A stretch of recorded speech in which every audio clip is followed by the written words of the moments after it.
Coming up next, Webster.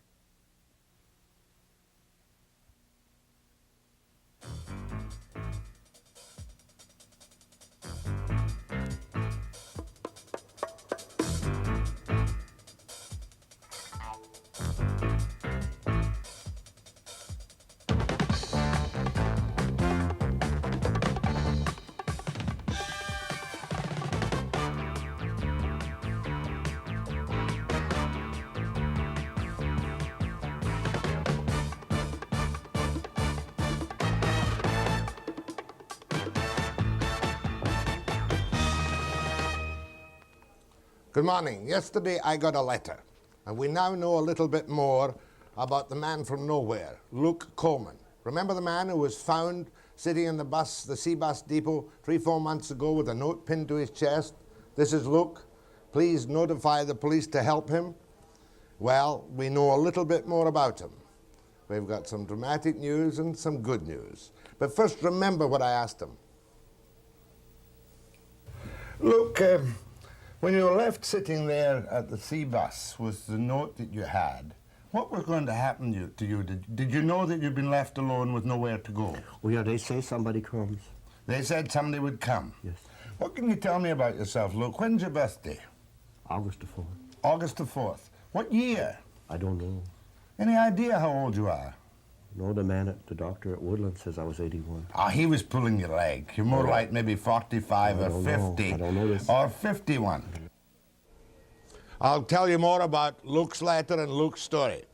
But this morning we're going to become terribly athletic because the North American Soccer League opens at the end of the month, more or less, and everybody hopes that the Whitecaps do better in the World Cup than they did last year. Was that a goal by Lenarduzzi? That was a goal by Valentine. And here is the big shot of the Whitecaps, Herb Capozzi. Is he going to run for mayor, or is he just going to run the soccer club? And with him are two real athletes, not phony pretend racquetball athletes, but real athletes. Bob Lenarduzzi, the old married man of the Whitecaps, and Carl Valentine, the black magic man of the Whitecaps. Now, on a more serious and important note, perhaps, for you students of political science and events, we've got two of the stalwarts of the New Democratic Party. We have David Stupich, the finance critic, and Graham Lea from somewhere up the coast. And they're going to talk about small business, and I'm going to talk about what they don't want to talk about. All after the break.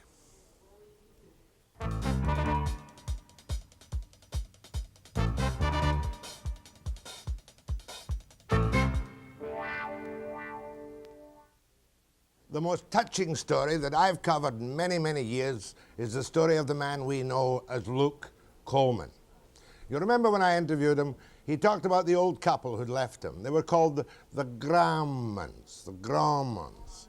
We've got the answer to that. But first of all, refresh your memory on Luke's known background. Now, Luke, before you were left at the sea bus, with whom had you been staying? The Grahams. The who? The Grahams. The Grahams? Yes. Was that the name of the couple? Was the old man, old woman. Old man and old woman. Yes. I think they knowed my brother from Montreal. They knowed your brother from Montreal.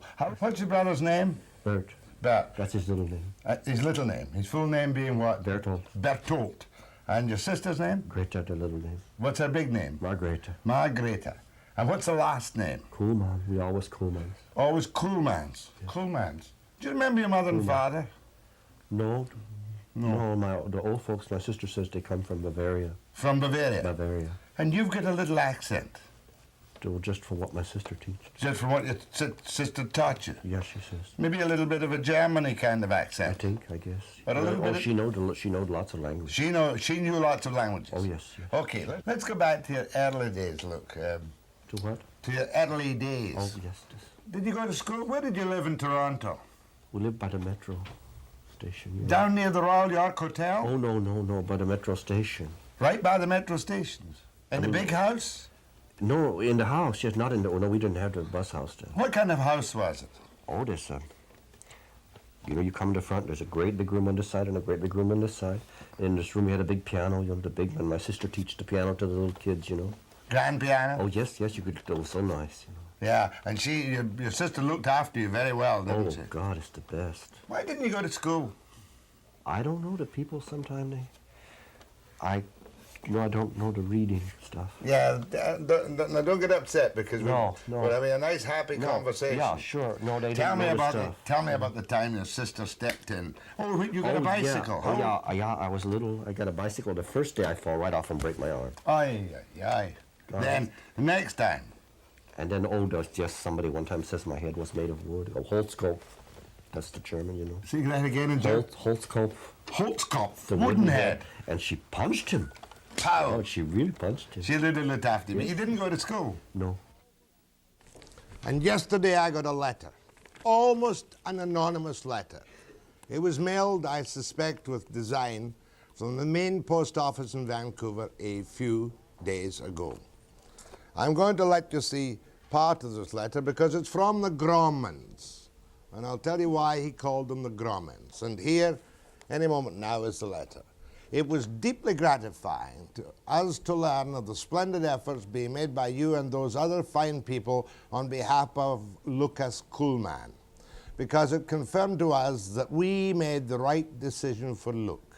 We are the Gromans, which was simply Luke's version of the names by which we were presented to him, Grandma and Grandpa, although we are not actually related to him.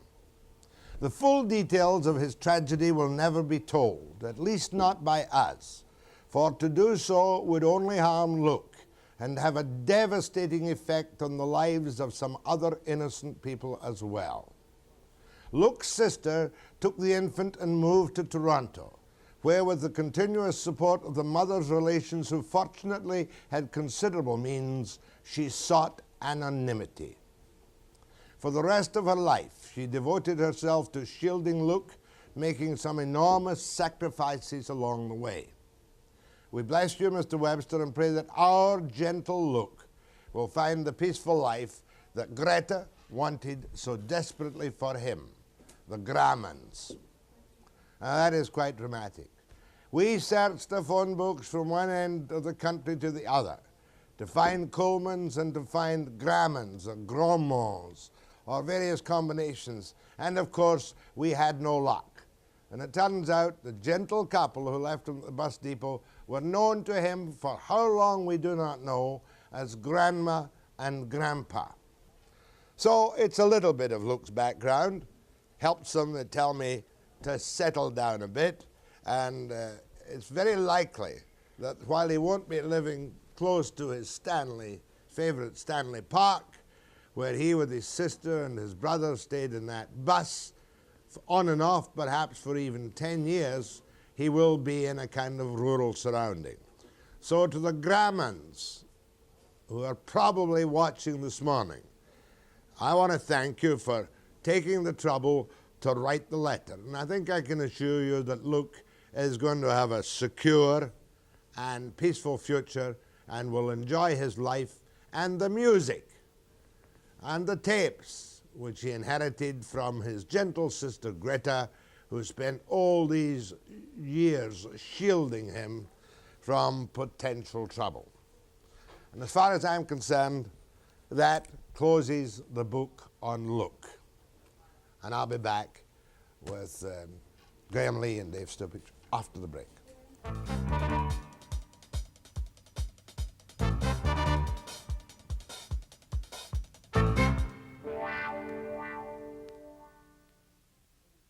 There isn't any doubt that the political climate in British Columbia is heating up for a variety of reasons. And there are those who say quite adamantly that Bennett is quite capable of going for a general election in British Columbia before his promised brand new enumeration is completed. There is, of course, great kerfuffle about a possible debate between Barrett and Bennett, but that's beside the point. I have here this morning Dave Stupich, the finance critic for the NDP, and Graham Lea, NDP, and they've got something specific on their mind this morning, so let's let them get it off their backs. You're the one with the specific, Mr. Lea. What's your problem? Well, it isn't a problem, really. What we're doing is going around the province, talking to small business people, holding public hearings, getting briefs both at these public hearings and privately, about some of the problems that the small business community is having, and there's a lot of them. This is the old NDP bit, set up a little task force and try and glean some odd publicity, because you don't really care about small business. Yeah, we do. And you know what the game is. Sure, you try to get some fun publicity for yourself and some mileage, that's true. But at the same time, you learn something, and that's important. The two go together. If you don't go out, you don't get the publicity, but you don't learn anything either. How bad are things for small business in BC, Mr. Stupich? You're the man who's been forecasting financial doom and gloom for this government which won't deficit finance. Well, I haven't been doing that forecasting, Jack, but things are very bad, and when you get around, you find out just how bad they are. I recall in Burnaby, one man coming to us who has a normal workforce of 200.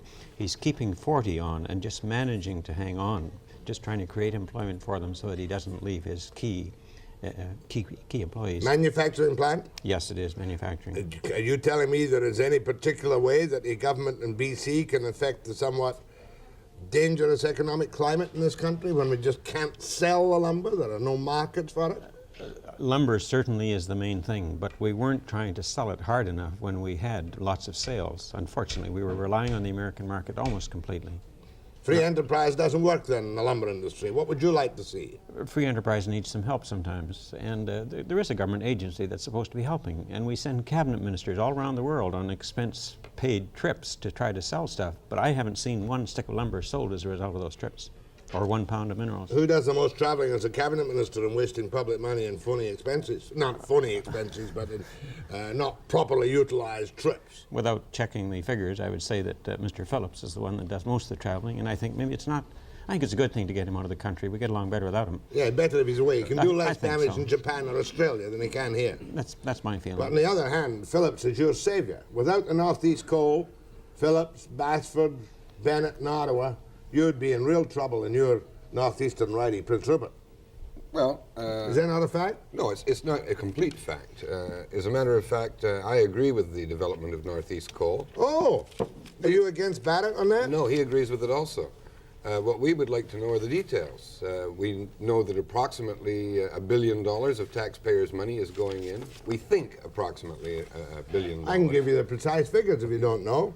Well, you can give me the figures you have. I don't know where you got them. I got them from Northeast Coal Development Agency. That's why they're suspect. The public sector investment is, in capital costs, $1.2 billion, and the private sector $1.6 billion. Right. Well, I'd say that's probably very close. And it's going to supply overall 10,600 permanent jobs in eastern and western Canada. Mm-hmm. You support it? I support Northeast Coal. It's very difficult to know whether I support those figures because we don't know what all the details of the deal are. You're against motherhood, though. You would rather follow your leader's wish and suspend the Northeast Coal contracts until we get better prices. No, look at Jack. We're putting in over $1 billion of your money, my money, and Dave's money. Mm-hmm. Now, it just seems to me that if the private sector can invest their money and expect a certain return on that investment, that we as taxpayers, when we invest our money into a public project or a private project, should expect the same kind of return on our money. And I'm not sure we're going to get it. Well, they say, I won't give you their figures, they talk of all kinds of surpluses for federal money and British Columbia money. You don't believe these figures at all? Well, I say they're suspect. For instance, I have pretty reliable information that the CNR's figures on the cost of doing the tunneling for the rail line were 3 times higher than what BCR gave us their figures. And the problem is that probably it'll be a long time before the facts are truly known, whether or not the CNR's figures were accurate or the BCR figures are accurate. Well, if you win the forthcoming election, you, of course, are actually stuck with the same set of financial facts. You're committed to support with the federal government and the mining companies the same, 7.7 million ton contract to Japan, annual coal shipments. I would think so. I don't know the state of the contracts, but I would think if we have actually entered into contractual agreements, we're stuck with it. Where would we be just now in industrial development up in Rupert and elsewhere in Sekunka if Bennett and the boys, the feds, hadn't done this? We'd be in worse trouble, wouldn't we? I think not. I think we would have made a better deal. Look, the thing is that it isn't Bennett and Basford They have played a role in it. So has Don Phillips, so has Gary Locke, so has Don Jameson. There have been a long list of people who've worked on Northeast Coal over the years. And it isn't one person. Like, for instance, Yeah, but I'm going to interview Phillips next week or something. What's the nastiest thing I can ask him? Well, I've got one good question for him. Have you got one? I'm telling you that I'm fairly pleased with Don Phillips' role. No kidding, but Barrett hates it. Barrett thinks the whole thing's a giveaway. Look, Barrett does not think it's a giveaway. He says what he'd like to have are the facts, that if we form the government at the next election, we would review the deal. We would review it. We may be able to change some parts of it, we may not. But at least we would review it, and I think, and let not only ourselves know, but you know, and the people who are putting over $1 billion into it, the taxpayers, know what the deal is. Mr. Barrett, what is the state of our finances today? One is sometimes a little cautious about accepting Mr. Bennett's or Mr. Curtis's estimates. Don't I remember you, or was it the credit union, predicting a $700 million deficit this year? Well, it was the credit union that made that prediction. You're the finance critic of the NDP. What do you predict on the basis of your knowledge of the dropping revenues? Well, of course, one doesn't really have knowledge. The knowledge that we get is usually a year or 2 years behind time. But the most recent prediction from the Minister of Finance is that we'll break even, and I would think that's going to be close, probably a little better. Is it right that he should break even at a time when unemployment is really quite fearsome in British Columbia? 1/3 of the forest products force off, for instance, mining sharply down. What would you do as Finance Minister to encourage job creation in BC? Well, again, the problem is they waited until the horse is gone before they try to shut the door. We should have been making plans when things were good in BC. We did start making plans. We were trying to bring in an oil refinery, and we were trying to bring in a steel mill. Those are things that generate other jobs as well. They've done none of that. It's late to start now. But even now, there are things that could be done within the province. So there's nothing that we can do right now to sell another stick of lumber this year or even next year. But we can generate job opportunities in the province by spending public money, and that means deficit financing. How much in the short term? $1 billion, a couple of billion? I wouldn't be concerned about the figure, Jack, if we got something moving within the province to try to improve the psychology within the province. A new deal, a kind of make work, WPA project. Well, we did some of it when we were elected in '72. We started community recreational facilities in different parts of the province. And they've all just been slashed.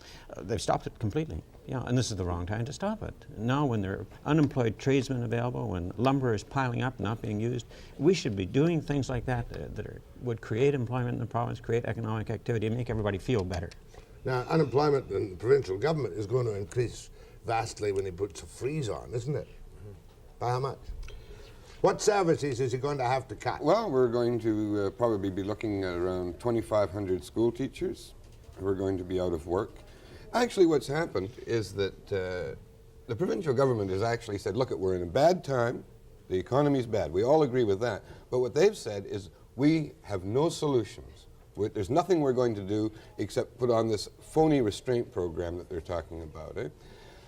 I love the way politics works, Jack. Bill Hamilton was on your program talking about, from the Employers' Council, the editorial of The Sun, the editorial of the province. Adam Zimmerman I saw on your program, and they're all saying, this is before the announcement, well, the Premier should have a little bit of a deficit budget this year. We think that it's dangerous to go along the way we are, and they're setting the stage for him, helping the Premier out so that he can have a deficit budget with no political problem. He comes in and says, we're not having a deficit budget. As a matter of fact, we're going to cut, and Bill Hamilton says, isn't that wonderful? He's not following my advice. He's so good. Webster, Lea, and Stupich after the break.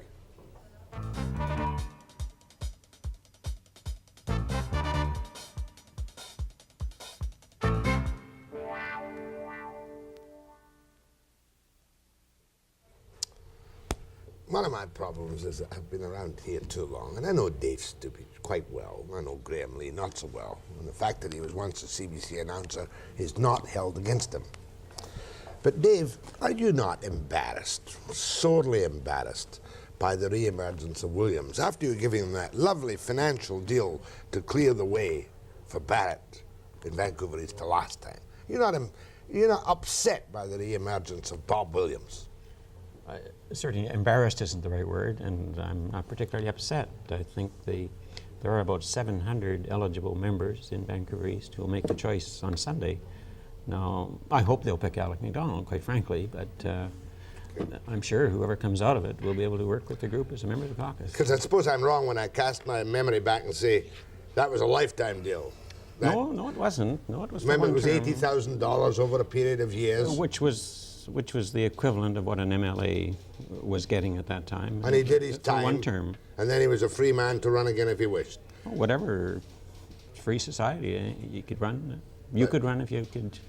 Oh, no, I couldn't qualify. Not in our party, but I'm sure somebody else would take you. Okay, just say that once again. Dave Stupich, whom do you wish to see as the winner on the vote in the Technical High School in Vancouver Tech on Sunday afternoon at 2 o'clock when dear old nonchalant, insouciant, sophisticated Alec meets the man whom some people call the wild man of the NDP, Strachan. Hey, Strachan, forgive me, Bob.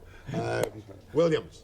Who do you want to see win? Jack, anytime a sitting member is challenged in a nominating convention is bad for the party generally. Now, Alec is a sitting member. There's been no criticism of him as such, and I would like to see him survive at the nominating convention. Thank you, sir. But I've got nothing against Williams personally. Thank you, sir. I won't put you anymore. But give me your opinion, too, Graham Lea. Just as a matter, get into the arena. Who do you back, Williams or...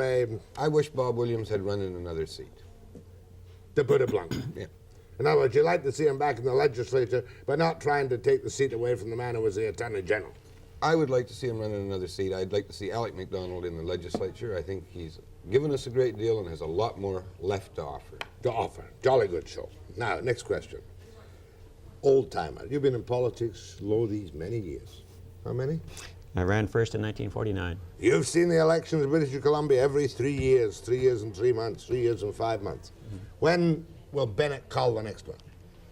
I think he'll do what he did in '79, produce the budget, which will be a phony balanced budget, and call the election the next day or so. Therefore, that could be how soon? May? In May. He likes me. Before the proper enumeration, which is absolutely essential, is done, right? Yes, and before the redistribution that he talked about is done as well. Would that be a negation of his public responsibility if he does it before the enumeration is done? It would be, unless he made some real provision for people to get on the voters list, something beyond saying, well, you've got a week to get on. All right. Do you not find, though, in the upcoming campaign that Bennett's boldness in saying 10% plus or minus 2 plus productivity for public sector employees, civil servants, will give him a lot of sympathy, especially from out-of-work woodworkers and other people? Yes, I think so. But, Jack, what do you mean bold? Are you kidding? I mean, is there anybody in this room, is there anybody who's watching today who doesn't believe in restraint, the concept of it? Yes, the Carpenters Union, $7.50. Oh, no. Hospital Employees Union, $3 an hour plus COLA. Not true. Everybody believes in everybody else having some restraint. You believe in somebody else having restraint. Right. If Bennett had brought in and said, Jack Webster, out of your $250,000 you're going to make this year, and I'm probably fairly close, he'd have said, okay, let's take 20% off Jack Webster. We'd have said, hold it. Jack would say, I'm for restraint, but for the other guy, not me. I don't like to talk about these personal details of my life, but a hell of a lot more than 20% is taken of whatever I make. Oh, no, 20% more. 20% more. That'll be when the NDP comes in. Well, let's hope so. We got to get at your money, Jack. Talking about, oh yes, will you willingly surrender the somewhat substantial increase you got as an MLA when Bennett brings in his promised law to roll it back? I'm not sure that he promised to bring it in to roll it back, but whatever he does, personally, I can accept it, Jack. There are others that will be hurt. I'll go along with it. You? Look, it's going to hurt. We renovated our kitchen. We were planning on the money we got to pay for it, and for political purposes, Bennett's going to hand it away. I'll go along with it. If everybody else is going to get it, I should go along with it. Anyway, you're happy with Phillips and Northeast Coal? I'm fairly happy with what Phillips has done in Northeast Coal. Right. You want to see Williams run in another riding, except for Rupert, of course. Yeah, except for You wouldn't like him to run No, in that's Rupert. Okay, let's take some calls to Messrs. Lea and Stupich. Quick, short, sharp, succinct calls. They're both here. You don't have to say good morning as you're here. After the break.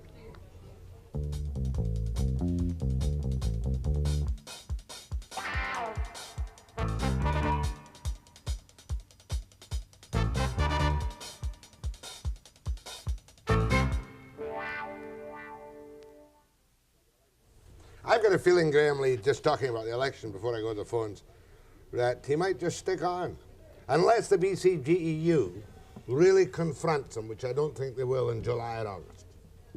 I agree, I think, with Dave Stupich. I think he's committed. He had to make up his mind whether he was going to bring in a phony budget. After having made up his mind to bring in a phony one, he has to call the election.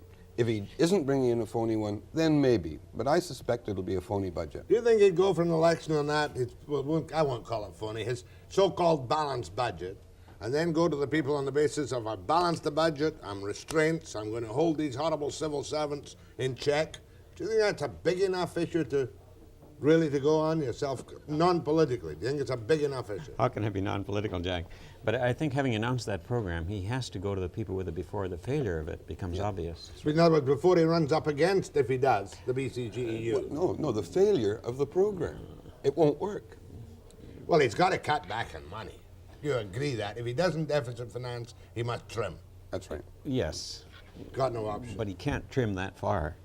Then nobody has sympathy with civil servants, broadly speaking. Agreed? That's true. Nobody has. That's why it wasn't a bold move. It was a move designed for politics. Go ahead to Lea and Stupich. Good morning, Jack. Morning.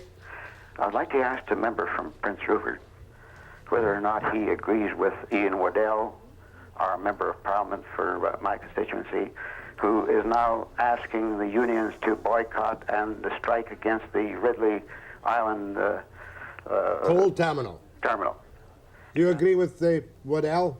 No, I don't, because the unions involved met with BC Coal and met with Ridley Island Terminals, the company that's putting that together. And it's my understanding that both of BC Coal and Ridley Islands have agreed to review the situation, so I don't agree. So will you phone Waddell and tell him he's full of wind? I will. Good, thank you. Go ahead from Prince George. Yeah, I would like to congratulate Dave Stupich not to change his mind. He's still talking about he don't care about the figures, how deficit budget will be. That's what was last time they were in power. They run BC very, very much down, and I hope voters take a note next time when they vote on it, not to vote anybody in who spent our money like a drunken sailor. That's simply not true, Jack. There was no deficit in the province of British Columbia until March the 31st, 1976, which was 3.5 months after the election. That was when the deficit was created, that day, when they wrote checks for several hundreds of millions of dollars and created the deficit. Deliberately to embarrass you. Deliberately to embarrass us 3.5 months after the election. Something about ICBC at the time. ICBC, $145 million that they borrowed back from ICBC the very next day. You're suggesting they kind of cooked the books to make you look bad. Definitely, and things in BC are much worse here today in 1982 than they were in 1975. Thank you, sir. Go ahead, please. Where are you? Is that me? That's you, sir. Right. A question to Dave Stupich. Right. If I remember correctly, this morning he stated that he would run deficit budgeting in order to promote such non-productive things as playgrounds and parks and so on. That's what he said, recreation. Yes, in order to make the people feel better. I would ask him as a family man, supposing that he had a child who said, I would like to have this or that or the other thing, would he then be willing to go into deficit budgeting for his family in order to make his child feel better? It would depend upon how important it was to that particular child and how important it was to me as a father, whether or not I felt it was in the interest of the development of that child to treat it that way. Sure, it's a rhetorical question, and it's a rhetorical answer. It's a very practical and I'm simply one. saying to you that BC is suffering right now, and the government has an obligation and a responsibility to do something about it, and they're abdicating their responsibility. Yeah, in other words, if we have to buy scotch and cornflakes, we should borrow. If it's essential, we should borrow to do it. If it's essential, if it's important to the development of our economy and our community, yes, do it. That was a bit snide. It was. I'll withdraw that. Go ahead from Mission. Yes, Mr. Stupich. I'm an unemployed shingle worker. Right? And there was a piece in the paper last night. I'm trying to get to the point about these restraints. There was a piece in the paper, in the Mission paper last night, and they said 30% of the shingle and shake workers in the province of British Columbia here are non-union outfits, and we're all out of work. It's my personal opinion that we've just priced ourselves right out of the bloody market. And I don't think that we can go blaming provincial governments and these kind of people for the state we're in right now. For instance, we have our markets in the United States, and we solely depend on that. But at the same time, when it comes to a concession or anything like that, there's just no way, shape, or form that this IWA will consent to it. Now, I can tell you my opinion on this, that there are people in the industry right now, people that want to be disassociated with the IWA. Now, my own personal opinion on it is I think that's wrong, but where the hell are we going to? Okay, good question. If we cut the price of our lumber and our shakes and shingles by half, we wouldn't create one new market. We wouldn't sell another 2x4 or another bundle of shingles. I agree with Monroe on that. That's not the way to get it.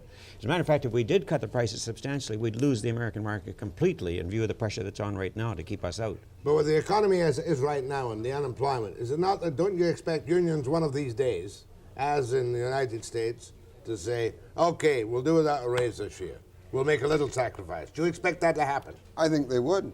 I don't think trade unions are any different than, or trade unionists are any different than you or me. I think if they could see government bring in a program that would be equally fair, that everybody would have to show some restraint, not just certain people, but everybody in profits and pricing and interest rates and right across the board, then I think you'd see trade unionists saying, fine, we'll do it too. But you know as well as I do that there are half a dozen big forest outfits at the moment who are in severe trouble, who are showing restraint because they got no option, right? That's right. Might go belly up. They might. They might. Revelstoke, go ahead, please. Yeah, good morning. This is a question from Mr. Lee. Mr. Lee, on your Northeast coal, the money put up by big business naturally is going to be recuperated plus some in the way of profits. I'm concerned about the $1 billion plus of the taxpayers' money. Will this be retrieved, or is this just going to be a subsidy? Well, when they're figuring out the return to the province, what they do is figure out the income tax that people are going to pay into the coffers of the province when they work on Northeast coal. They figure out the sales tax that families are going to spend through their jobs in Northeast coal. And what we have to remember is that if the complete project had been financed by private money, those revenues would have come to the province anyway. So I think that's really beside the point. What we have to be careful about is that we do, like the private sector, we're co-adventuring on this, really, and what we have to be careful about is that we as taxpayers get the same kind of return for our investment that the private sector gets. Okay, last call. Go ahead, please. Hello? That's you, ma'am. Mr. Stupich, the last time I rode on the ferries, there was a sign up that said, this ferry belongs to your friendly trust company. What do you think about that? Well, if there's a way of deficit financing without calling it that. You've got to explain it, though. When Sure. Social Critic came in, what did they do? They sold the ferries to these Eastern financial corporations, and they're leasing them back, paying about 2.5 times the original cost over a period of time. It's simply a way of borrowing money, but they didn't want to call it that. Gave them instant cash at that Gave time. them instant cash at that time. So these logo flags don't mean much then?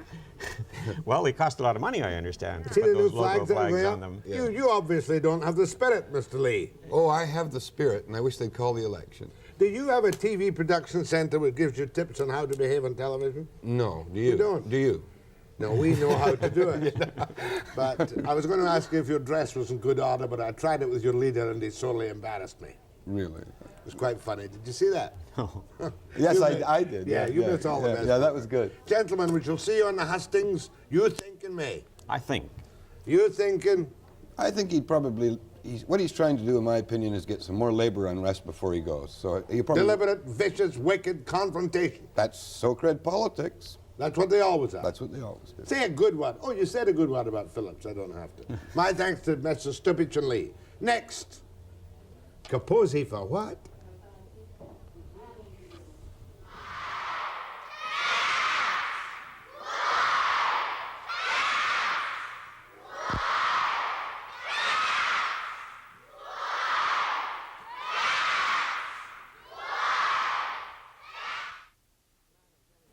Herb Capozzi is a man of many parts, and to use one of his after-dinner gags, most of the parts are still working.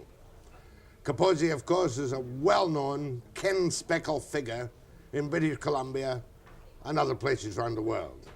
He is the chairman of the board of the Whitecaps of the North American Soccer League. But I have it on the best authority that if he has not yet been approached, he is about to be approached for a certain public position. People look at Harcourt and they think, nice fellow, straddles the fence. People look at Volrich and they say, a little bit confused, Seiko watches, etc. A number of people don't want him back. And so the proposition was made to me by very important people to challenge you in public with only a little warning yesterday that you should run for the mayor of Vancouver. Do you accept the nomination? Thank you, Jack. I didn't know you had the power to do all this. I was just asked to do this. Jack, I have no intention of running for mayor. Not even if drafted? You know the story. No, I will don't not know stand, the story. I will not be nominated, I will not accept the draft, but when elected... No, but you're the man. I got too many other problems, Just Jack. a I got a moment soccer team that's getting ready to start a North American We'll get to the league. soccer team in a moment, but let's dispose of this. You're a man of considerable means, independent. That was before this last year, Jack. All right. I'd just like to have your cash position now. Before the stock market went down. and All the right, rest. I'll accept that. You'll accept that I'll one. accept that. I won't go any further. Stop. Now, okay, you're a man who has served in public life, and some people say that had you not appeared in the legislature in the suit of an old Mandarin Chinese, you might have been Prime Minister of this province. That's a great statement, but I don't think that was the case at all. I don't think it had anything. My real problem was I appeared with somebody who was Chinese, a fellow by the name of Mr. Lau. Oh, I'd forgotten You about forgot Mr. about Lau. him, didn't you? Yes. That was how close we came to being there at the On the final nomination at the Vancouver Yes, Centre. yes. Only old people will remember that. Yes, and it's not that long ago. Do you deny that you've been approached by the NPA? Yes, I deny that I've been approached by the NPA. Do you deny that you believe in your heart of hearts that you would make an excellent mayor of Vancouver? Jack, in my heart of hearts, I believe I'd be an excellent anything. I mean, if you really want to know the truth, I think I am a perfect example of the kind that be good at anything I would really want to do. Yes, that's your question. That's my question. How old are you now? 56, Jack. I'm almost your Don't age. look a day more than 55. I know I've aged. And the headache this morning is because your halo's a little too tight. Yes. Now we come to the North American Soccer League. What I know about the Whitecaps, you could put in the back of a dime. Who are these people? Why are they here? And probably your first time, too, Jack. You've still got it, still sitting there. Do your job. Two fine Italian gentlemen, Carl Valentino and Mr. Bobby Lenarduzzi. I mean, and we're very fortunate to have these two gentlemen. Both of them have been with the team almost from the very beginning of the North American Soccer League. Bobby was, of course. He's our oldest surviving member, youngest surviving member. I should really put it that way. Has every record that in the club, including the largest number of points, the most games played. Carl, in comparison, is a newcomer, but we're now going. It's our fourth year, isn't it? That's right. Carl going in. And we're looking at great things from both of them. We think that this is a year that both our coach and our president, Tony Waiters, have said is the big year. And I've never, in all my history of sport, had anybody who was involved in management come to me and say, I'm putting my neck on the line. This is the year that we think that our team has the capabilities of going all the way. And I was at that meeting when Yes. Waiters said, I'm putting my neck and my house on the line, and you said, I'm putting your neck on and your house on the line too. Exactly. I thought you were rather brutal to that nice fellow, Tony Waiters. Every now and then you have to treat the English that way. Jack.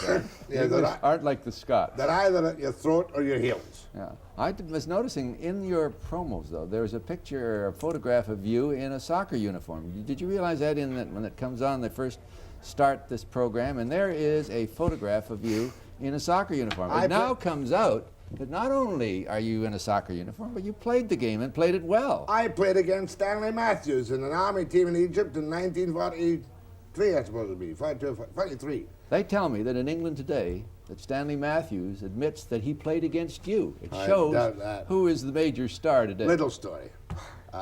Came to us before the game, we were just a bunch of, two-bit thugs. And he said, now listen, boys, I'll let you get the ball once. No rough stuff. I don't want a broken leg. And of course we did as we were told. Now, we'll come to Carl. I know his name perfectly well. Weren't you once in the CBC Foreign Language Service? Yes, I was. Speaking Italian then. Carl, how long have you been with the Whitecaps? This is my fourth season now. What don't you like about Capozzi? What don't I like about him? He's not paying me enough money. Now, do you get as much, say that again, not paying you? Enough money. Enough money. What part of England are you from? Manchester. Manchester. Yeah. So you're a Mancunian. That's correct, yeah. Well, Have you ever been there? Have you ever been there? Of course I've been there. I used to work for the Scottish edition of the Daily Mail, which was published in Manchester. Is it right? Yeah. Yeah, God sat on the hill tonight. A friend of mine wrote a story. Jimmy Luthwaite was his name. Big mining disaster in Cumberland. And Luthwaite filed a story to Manchester, which he said, God sat on a hill tonight in lonely Cumberland and surveyed the desolation after this mine disaster. And the drunk who was in the news desk sent him a wire back saying, drop disaster story, interview God. Quite funny. Do you get as much money as a hockey player? I'm not going to poke my nose into your private business. No, not yet. Soccer's not on the same scale as hockey. You know, it's still a new sport. It's still progressing. We're still strengthening the league. So, you know, we're not yet on a par with the hockey players. Should be, shouldn't you? Yeah, we should. Yeah. Bobby Lenarduzzi, you're the highest player on the team, highest paid player on the team. Oh, I don't know about that. Okay, Bobby. A 6-year contract. That puts him up there. 6-year contract? Yes. How long is your contract? This is the last year of my contract. Oh, then what happens? Well, providing I do well this year, I'll go in and renegotiate. Wouldn't you like to go to the Cosmos or somewhere else? No, not really. I'd love to stay in Vancouver. Are you telling this man that you're going to stay in Vancouver and that gives him an edge in the negotiations? Exactly. If it works out, he'll stay in Vancouver. If it works out. Yes. Because you could pick up a highly paid job in any team in the North American Soccer League, couldn't you? Well, I don't know about that. I would hope that I could, yes, but I'd still prefer to stay in Vancouver, providing the price is right. You're good? I'm good? Yeah. I'm a fair player, I guess, yeah. He's good. He's good. Yeah. How long have you been married? 3 months. 3 months? Mm-hmm. Great stuff. That's why Jeff Cross called you the old man. The old married man, isn't it? At 26, to be the old married man. Do you have any further statement to make? No, we're very fortunate, actually, in having players like our players Who are your fall into a other good stars category. coming up on this year's team? Who are the other stars? Yeah. I would think that the youngest player that would fall into that category, firstly from those that are not the Canadian stars, is young Peter Beersley. And has the talent and the ability to probably be one of the truly great soccer players. But he has a long way to go, and there's a long development. And then we have a fine group of young Canadians coming up, a very fine group. You don't have to be English to play soccer in Scotland, do you? Not at all. But it helps, doesn't it? It does. Next question. How much money have you lost in soccer in all these years? There's an investment by the directors of approximately $2 million. Any kind of return on your money yet? No. No? No. What kind of crowds are you getting on your best days out at... Well, we fill the stadium on our best days. And will you fill the new stadium? I think we will, Jack, because we're going to be looking at doing a completely different thing than most people will. We're going to try and reduce prices when we move into the new stadium.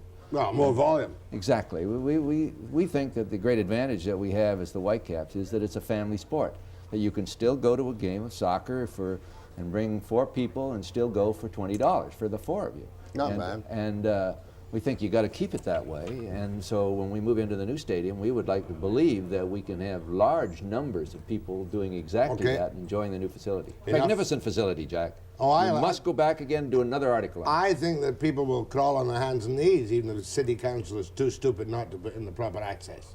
Well, it's starting to happen around it, and if anyone has an opportunity to visit the stadium, they have now started the final ring of seats at the top levels, and you get an idea now of the immensity of the project. Are you working for Social Credit too? Not at all. This is all I'm doing at this moment is working for soccer. Have you been asked? And Vancouver. I think that it's an exciting thing. Sure thing. Exciting. Jack. Great stuff. And we need excitement. Yes. The city needs something. Sure it does. Yes. Okay, your calls to Lenarduzzi and Valentino, and you can talk to Capozzi if you insist after the break.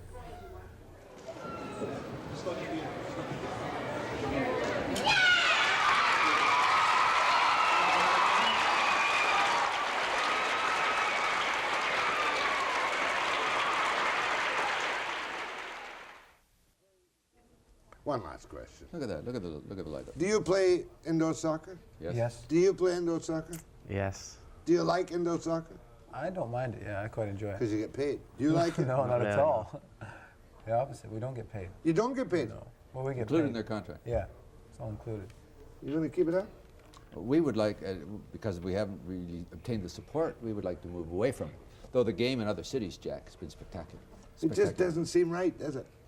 It's going to go. It has a different thing, though. In Chicago, they put 14,000, 15,000. Montreal puts 11,000, 12,000 people. Amazing, isn't it? They must be simple-minded in these other towns. Well, it's one way of looking at it. Go ahead, please.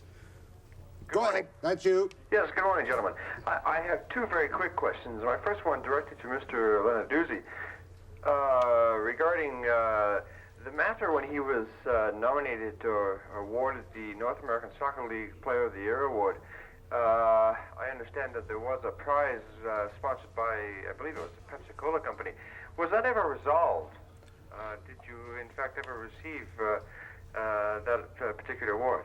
No, I never received anything from Pepsi-Cola. I did receive a trip for two anywhere in CP's world from CP Air, and I also received a gold bracelet from the Professional Soccer Writers Association. Were you happy with the end result? Well, it was better than nothing. Right. And my second question is to Mr. Capozzi. Very quickly, sir, if you were the owner of the Vancouver Canucks, I almost was. You almost were. Do you have any quick solutions or some plans that could turn the Vancouver Canucks into a successful franchise, such as i.e. the New York Islanders? Okay, we know the rest of the question. Answer, please. Yeah, there's one thing that nobody's ever tried to do. I could control the ice surface. I went met the guy that handles the ice for the Forum, and he said he could score an additional goal a game just by treating the ice differently. In other words, by slowing it down, speeding. I'm serious about this. The control of the actual ice surface, or any surface. Right. In soccer in England, for example, the groundskeeper, in many cases, at the home grounds, the way he cuts the grass can make the difference on how the ball rolls, and they will cut it differently for a team coming in. You can actually You mean slow down the Canadians? You could slow down the team coming in if they're fast skaters. That's cheating. That isn't. It is a control of your own. That's dirty pool. Go ahead, please. After all, look at your background. I would expect that kind of thing. Go ahead, please. It's an Italian solution, Jack. Go ahead, please. Not there. Yes. Yeah, well, speak up. Yes, Mr. Capozzi. Yes. First of all, I'd like to just say that I think he's a tremendous man and a great sports person. And also, I'd like to really Is that my brother, Tom? Boo. The idea of keeping the prices down for a family to go to the Whitecaps game is fantastic. And why can't he buy the BC Lions? Yeah. I don't know. They never. I tried twice. They wouldn't sell them to me. Now I couldn't afford them. Go ahead, please. Hello? That's you. Well, I don't complain about the Whitecaps one way or the other. It's the damn refereeing who's spoiling the game. Okay, let's ask the boys. Carl Valentine, what do you think of the refereeing of the NASL? Well, I wouldn't like to be one, that's for sure. I think it's a hard job. I don't think they have improved in the 3 years that I have been here. Perhaps the solution is to have professional referees. Are British referees better referees? Not much, no. Not much, no. We've had them over here. We've had the top referees from different countries in the NASL for a period of a month or two, and they've struggled as well as the North American referees. It's a difficult league because there's so many nationalities, and each nationality has their own little trick that they can pull. Oh, I see. Okay, boy, much obliged for your call. Go ahead, please. Hello. Hello. That's you, ma'am.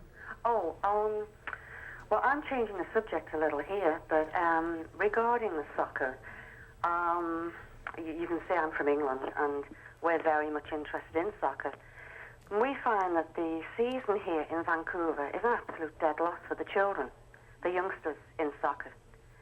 And, our kids haven't really played a game. Why is it a dead loss for the kids? You mean Well, because it gets abandoned for so long that you lose interest. The interest isn't there. You're never going to get any real talent in this area coming through, because once the children get to a certain age, they lose interest in soccer because it's practically non-existent. And it's, in my opinion, and a lot of other people, it's due to the fact that we play soccer at the wrong time of the year. Hold on, please. Do we play soccer at the wrong time of the year? Well, we play it at the same time as they do in England. I think she's probably referring to the fact that the youth soccer programs basically are played in the wintertime in Vancouver. And there are some difficulties because of the weather, etc. But it is the time that they do play it in other parts of the country. Slowly there seems to be, though, a development or a move towards having summer leagues in addition. There are, however, leagues that do continue on through, and more attention is now being given to the soccer programs in the schools. There are now fairly strong school Fair teams enough, that never that's existed. enough of that. Do you like the professional soccer here, ma'am? I do. Yes, we follow the White. What do you think of Duzzi and Valentino? They're terrific. They're heroes for my boys. But Heroes. I don't know. I mean, getting back to it again, I would like to see the baseball season share the soccer season, because I feel that there are too many kids in soccer that really don't want to be. You know, they're just doing it for the... Okay, love, I got to carry on now. Got to give old Capozzi his pound of flesh on the Whitecaps. You're still playing with, what's that fellow who's always losing money? Scalbania. You're still playing?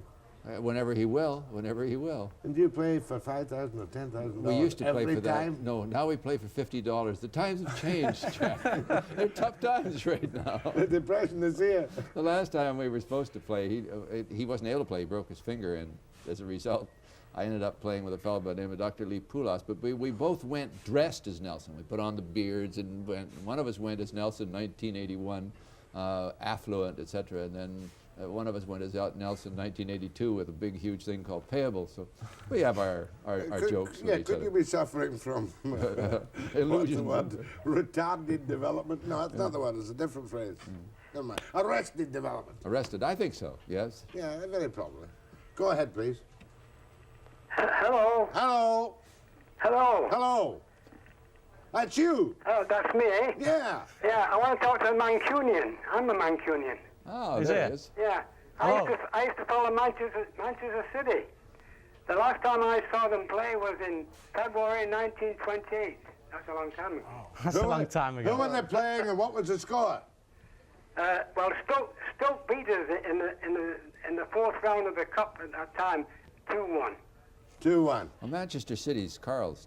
No, Manchester United's I Man thought I thought you were United, City. The Reds. just the odd time. Yeah, well, what do you think of Valentino as a footballer? Well, I think they're coming. He's a coming. Thank you very much. Soccer's a great game for the kids and everybody. He's a coming footballer. Right? And I think it's going to go right. I think it's going to spread right across the North America. Tell me, have you ever seen any good Canadian soccer players? No, you see, I got too old to watch them. No, I mean like Lenarduzzi. Well, I know you've got. I know. Like I say, I've not been out to see any games lately. Okay, by all of Jack, us. get his name, and we've got to get him out to a game. Get his name. Off the air, we'll make sure they send get some them tickets. 2 free tickets. Right. Good show. Need a guy like that. Excellent. Last call. Go ahead, please. Yeah, good morning, Jack. Morning. Yeah, I just want to ask a question to Bob Lenarduzzi and Mr. Valentine. What do they think of the shootout? Should they get rid of it? Oh, yeah. Good question. The shootout, for me, is something that has nothing to do with the game. You play for 105 minutes, and then you do the shootout, which has no bearing on what you've been just doing. So I feel it's a waste of time. If they want to use the shootout, maybe they could put less emphasis on it, and not the all or nothing the way it is right now. I think. Great, thanks very much. Just a minute, you got to hear from Carol. Yes, I think the shootout now has served its purpose. I think it was a good idea to put it in the game when the game was growing, and it gave excitement for the fans and brought them in. But I think it's outserved its purpose now, and they should get rid of it. Yeah, they should play it like British games. That's right. Well, now let me add my part of it, because I'm taking a slightly different view. The view was put in originally to avoid the problem that existed in soccer all over the world, where people went for ties because fundamentally what you did was you tried to win at home and go for a tie on the road. And the shootout was there to encourage people by having something that forced them into goal-scoring positions to make the game go to a win rather than end up in a draw. The main complaint with the shootout does not seem, and I think Bobby touched on it very briefly at the end, is really whether the scoring on it, that don't give equal points but have a different structure for winning or losing. I was just planning for time. Your time is up. All right. My thanks to Carlo Valentino, Bobby Lenarduzzi, and whatever my name Senor Herb Capozzi. And next we'll get down to another subject with Eileen Hendry. who has been named Vice President of the Canadian Advisory Council on the Status of Women. After the break. Thank you, gentlemen. Thank you, gentlemen. Thank all those people who we didn't get a chance to answer for calling in. Yes, Jack. Look at that. Yes, yes.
Eileen Hendry is Director of Careers Development Program for Women at University of BC's Continuing Education Centre.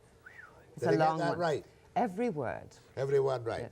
And did you have to be dragged screaming and kicking to become a Vice President of the Canadian Advisory Council on the Status of Women? I said yes at the first opportunity. But wasn't that the council that had a bit of trouble with the big woman from Chatelaine? What was her name? Doris Anderson. Yes, they've had trouble last year, but I wasn't part of that, so that I'll be starting my vice presidency with a clean slate, and the council's ready to take on new aspects. It's always done a lot of research. It's famous for its research. Now we're going to be talking and dialoguing with women all across the country. Is this the women's network thing I hear about? Oh, Jack, I'm going to have to educate you. As a matter of fact, you know perfectly well you're starting off with me. I'm not saying I'm disinterested, I'm probably a bit resentful. Are you? Yeah, because I'm a classic chauvinist of the old school, and I doubt it, but I'm willing to try and appear to change. Well, you have a public responsibility to have people like me on this program to tell women about their rights, about their pensions, about how to get ahead in the job. And the media and the press have to do this. So whether you're a chauvinist or not, you owe that to your community. Because there's a lot of women out there listening to you, right? Mm-hmm. And we're not going to listen to football all the time. Well, okay. The world has changed, I know. Right. And passed me by in many ways. Doesn't look like it. Well, I kept a bit of it on the way through. Does it mean, though, that every woman now really must make a conscious choice as to whether she's going to fulfill her duty as a wife and mother or be a career woman, so that women can be fully represented in the industrial and educational and all the other worlds? We need women to produce the babies to keep the country going. We penalize women for having the babies that keeps the country going. They can't get daycare, they don't get equal pay for equal work, and yet they continue to have the babies. Not as many as they used to. Well, that's true, but we're surviving. The choice, that's really the critical issue of the 80s, that do you have to have a choice? Can you have it both? Now, for those women that have both, they put in very long days. They're very hard worked. And then if there's a divorce in the situation and they become a single parent, can you imagine how much harder they work? But that was her choice. And she can't complain if she goes into a bad marriage, nor can a man. Right. And the marriage breaks up. Mm-hmm. But it's not her choice that she gets paid less for doing work of equal value. We're not talking about that for the moment. We're just talking about the fact that if a man and woman decide they're children and then they break up after a marriage, they carry the individual responsibility for the disaster that follows. Right. And just to digress for a moment, I've been doing quite a lot of work lately in juvenile delinquents, here, there, and everywhere. And it so saddens me to see broken homes, single parent, male or female, broken homes, single parent, male, alternate schools, the relics of the 60s. And one is the feeling that this new style, breaking down the old structures, is causing more trouble than the old structures. It's tragic. It's tragic when you look at the statistics on kids, and we need to build detention homes or special places to care for them. But it's not a direct cause of women going to work. It's a cause of a 20th century gone mad with technology, with drugs, with money, with values that are not considered anymore. Right. That the caring of the old folk and the young and the extended family, where is it? Everybody's living in boxes 20 feet up off, or 20 stories up off the ground, where the reality is very little. Well, we can hardly blame that on women, can we? No, and we can blame it on television. People are sitting here, tuning in, watching what you and I are doing and talking about, instead of participating in the world out there and making it better, such as older people. Well, just a moment. When they're sitting there watching you and me right now, they're participating. The media is the message. Well, and they know a hell of a lot more about a hell of a lot more things than they used to know. That's true. I'd like them to take that a step further, to write letters to their MLAs, to join organizations, to speak up, to go to meetings, so that whether it's a single parent or whether it's the divorce situation that's bad, or whether the women and pensions is a travesty, that people who are sitting in their comfortable seats right now will get out and take some action. Now, let's look at the specific areas of discrimination. Now, surely in the university field, there is no discrimination against talent for a woman. Poppycock. We have a whole committee because women are discriminated everywhere, even in unions where equality is supposed to be the theme. At the university, there's not as many full professors. They're not paid as much. There happens to be more part-time women working in the university than part-time men. Well, if I was one of your tenured professors, I'd say, well, she's got kids anyway. She only wants part-time work. And her husband's a tenured professor as well. She only needs a part-time job. And that's the type of changing, the change we've got to make in that thinking. All right, what about medicine? Medicine? We're eking along slowly, but the drama is in law. Over 50% of women are going into law. Female logic on the bench. Yes, do us the world a good. And we still haven't got a woman on the Supreme Court. Yes, you have. It happened? Yes, you have. It happened this morning. Oh. She's like you. She's a Scotch biddy. And her name is? Yes. Come on. Where's that white copy? I remember. Oh. Johnson. You're close. Yeah. Bertha Wilson of Toronto. Wilson. Is she Good. big, Bertha? Do you know it by any chance? Her size doesn't matter as long as she does a darn good job. Yeah, she came out here in 48, born in Kirkcaldy, Scotland. Kirkcaldy. And she's the first woman member of the Supreme Court of Canada. She's 58 years of age. Wow. Imagine waiting till you're age 58 to get that kind of promotion. No, you shouldn't be on the Supreme Court of Canada unless you're well over 50. Really? Otherwise, That's you're condemned. seasoned? Oh, no. It's not a question of seasoning. Can you stand it from 40 to 75 on the Supreme Court? True enough. Right. I think so. And then you recently had a woman Supreme Court judge appointed in Victoria. Yes. Beverly McLaughlin. Right. Now, I want to take calls to you now. We've only one more segment, and I'll interview you a little more, but I want to take calls about the discrimination that exists and why you should become involved as an activist. You're an activist? Right. Well, I'm very active in working with women and promoting their rights. And one of the ways for women to be active is to join the Women's Network. And in fact, tomorrow night, being Friday, we have invited Monique Bejan. She won't be here. Because they're... We just got a phone call this morning cancelling her on this program for tomorrow because of the fact that the bells are ringing. The bells are still you're ringing. very current, I have to tell you that. Well, come anyway. Please phone 228. I'll be there. 228-2181. And we'll talk about Monique Bejan and what she's doing in Ottawa. Yeah, she's not bad for a Liberal. She's grand. Can you look at the size of her ministry? Welfare and health. How many children and women's lives are affected by her decisions? More. with Eileen Hendry after the break. Calls, too.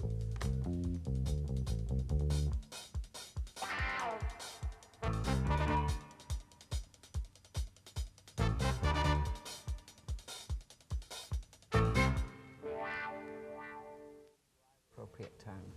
What is, says he to Eileen Hendry, is the Women's Network? Is it some kind of sub-rosa, underground, CIA, Machiavellian, dangerous, kind of sleazy thing to get at men? It's yes, all of those things and more. It's the women's mafia. It's because it's so darn hard to get ahead in the world, to find out about salary differences, to get promotions, that 2 years ago I founded the Women's Network, where working women, and that means housewives and students and not just toffee-nosed people with careers. No. Some that are trying to have them, some deciding, should I have one? And we meet together in very nice settings to talk job strategies, to rehearse interviews. It's a very pragmatic... How big is it? 1,600. Where's that, in Vancouver? In Vancouver. The Lower Mainland? Yes, and this thing has started and moved all across the country. We have them in Edmonton and Winnipeg, and we have about 4 right here in BC, because BC women are fantastic leaders in this whole thing of change for women. That number is 228-2181. That's right. And that's for the Women's Network meeting? That's right. Where is it? It's going to be held at the Faculty Club. Oh, nothing but luxury. Well... How much does it cost to go? It's a fancy name for a nice cafeteria. Oh, I know the Faculty Club. I don't get invited there very often. I'd like to... I'll invite you to the Faculty Club. At the same time, I'd like to give you something from the Women's Network so that you know that you're welcomed and your pure wool jacket's too fancy. Let me do that. Ruin my tie. Well... How long are you going to be here? I'm going to leave You don't do it? No, I can't do it. That says WN. Yes. Women's Network. Yes. You're the only man in the city wearing one. Oh, my God. I hope it doesn't give me a special mark of distinction. No, but women might want to network with you. Oh, that's great. You might help them in their careers. Life in the old dog, yeah. Calls. How much to go to the Faculty Club and the Women's Network tomorrow night? $20. $20. Tax deductible, but a very lovely dinner. You get dinner and it's deductible? Oh, yes. The $20? Well, you get an educational experience, too. Deductible. Goodness. Go ahead, please. Go ahead to Eileen Hendry. Are you speaking to me? Yes, madam. Oh, well, knowing your penchant for brief, pithy statements, I just want to make one and then hang up. I resent the reverse discrimination, having had a lady in my home just the other evening. I thoroughly enjoy cooking, and I'm damn good at it. I enjoy cleaning, and I'm damn good at it. I enjoyed having 7 children, and I'm a damn good mother. So I resent the militant woman telling me that it's women like me who have set this country back 200 years. It's women like me who are keeping the country going. That's all. Well, in no way have you set the country back. I'm glad you've done all these marvelous things. Come join us and give all that good energy to other women who don't have what you have. Yeah, I know, but there is a reverse snobbery in the Women's Network. But it's so too. Not at all. It's you're not, unless you've got a career, you're nobody. Well, no. In fact, you don't have to have a career to be active in the women's movement or to change things for women. A career is also being a mother and a good mother. Let's be clear on that. Go ahead from Victoria. Hello, Jack. Yeah. Yeah, I'm a construction worker from Victoria, and it seems to me more and more on later years you see women out there in the trade and everything like that, and it seems that a lot of them are really inadequate, and the only reason why they seem to really be there is because of women's groups have pressured unions into forcing the employers to have so many women on the job. Yeah, tokenism. Not at all. What if a woman loves carpentry and woodworking? I'm talking about getting right down into laboring, you know, handling a shovel and that sort of thing. Yeah, lathe-operated diesel machinery.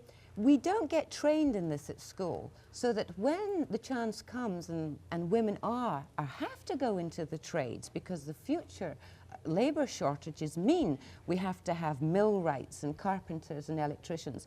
Women don't bring to that situation the experience. We've been sewing and cooking and smoothing things. Yes, but meanwhile, there's more able male workers on the side sitting there because of some woman's group that has got up there and made sure that that company has to have so many hired women on the job. I'll just say one thing. It is a woman's right for equal pay and equal opportunity in this country. I agree Providing with she that. physically, as a man, has to be capable of the job. No doubt. No quarrel with that. Yeah, but you know, the future of the women's movement depends very much on the economic future of the country, not the other way around. If the depression goes on, it's going to be tougher and tougher. We'll be first out, You'll be the and first to that's go. discrimination, and that's not fair. But that's based on the old structure of the man, the wife, and the kids. Sure, which doesn't exist. Look at the one-parent families. I'll give you a question. Supposing I had to choose to employ somebody between a woman and a married man with 3 kids, and a single woman or a single man. Yeah. You know who I'd choose? You should choose the person best capable for the job. All things being equal, I'll choose the married man with 3 kids. You're a chauvinist. No, I want to help the guy who's bringing up his family. What about his wife? She may be pulling in 30,000 doing something downtown. No, because I would break all the regulations and ask before I hired. You're not allowed to ask anymore, are No, you? that's true. Well, that's true. I think that's so. Then you're going to discriminate against a woman. So we'll have to invite you to network, so change your mind. No, I can't go to network. 1,600 women. 1,600 There's of the enough finest. around here to keep me going, I'll tell you. Good. Eileen, delightful to meet you. Appointed to Vice President of the Canadian Advisory Council on the Status of Women. And I'll be back after the break.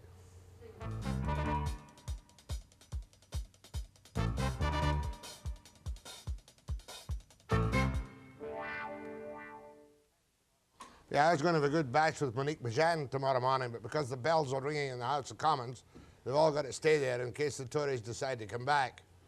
Might do a piece on that particular political situation tomorrow. She won't be here, but who else will be here? Quick, I forget.